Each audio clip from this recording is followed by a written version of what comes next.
மதிராசப்பட்டினம் 5 தொடர்கிறது. பல நாட்டு வணிகர்களும் வந்து தங்கி வணிகம் செய்யும் கட்டிடங்களும் பன்னாட்டார் தெருவுக்கு மேற்கில் பலவகை மனிதர்களும் வாழும் பேட்டை. பேட்டைக்கு வடக்கில் உழைப்பாளிகள் விளம்பு நிலையினர் வாழும் சேரி. இன்றைய மண்ணடி தெருக்கள் எல்லாமே ஆங்கிலேய வணிகர்களுக்கு தரகர்களாய் விளங்கிய துபாஷிகளின் பெயர்களை கொண்டவை, சிலவற்றை தவிர. அன்று தம்பு செட்டி தெரு காளிகாம்பாள் கோவில் தெருவாகும். லிங்கி செட்டி தெரு மல்லிகார்ஜுனா கோவில் தெருவாகும் இருந்திருக்க வேண்டும். இன்று கிருஷ்ணன் கோவில் இருக்கும் தெருவும் கந்தசாமி கோவில் இருக்கும் தெருவும் கோவில் பெயரால் அழைக்கப்படுவது போல் அன்று அழைக்கப்பட்டிருக்க வேண்டும். இன்றைய அரண்மனைக்கார தெருவான ஆர்மீனியன் தெருவில் பெரும் வைர வணிகர்களான ஆர்மீனியர்களும் வணிகத்தலங்கள் இருந்தன. பவழக்கார தெரு மிகவும் பழமையான தெரு. அங்கு முத்து பவழ வணிகர்களாக நாட்டுக்கோட்டை செட்டியர்கள் வாழ்ந்தனர்.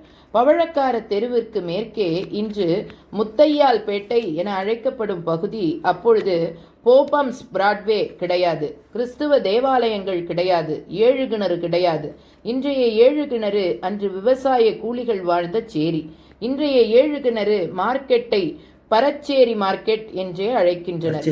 இன்றைய ஏழு கிணறுக்கு மேற்கே பெத்தநாயகன் பேட்டை, வடக்கே கொண்டித்தோப்பு. தோப்பும் பேட்டையும் விவசாய பூமியாகும். ஆங்காங்கு தமிழர்களும் தெலுங்கர்களும் வாழும் வசிப்பிடங்களாகவும் விளங்கியுள்ளன. இந்த இரு இனங்களும் மொழியால் வேறுபட்டிருந்தாலும் பிற்காலத்தில் ஆங்கிலேயர்கள் இவர்களை ஜெண்டுகள் என குறிப்பிட்டுள்ளனர். மண்ணடி தோணித்துறையில் இருந்து இடங்களை காட்சிப்படுத்தி கொண்டு வரும் பொழுது பன்னாட்டார் தெரு என ஒரு தெரு குறிப்பிடப்படுகிறதல்லவா? அதில் கிரேக்கர், ரோமர், அரபுகள் வந்து தங்கி தொடக்க காலத்தில் வணிகம் செய்திருக்க வேண்டும். இவர்களை தமிழ் இலக்கியங்கள் யவனர் என சுட்டி காட்டுகின்றன.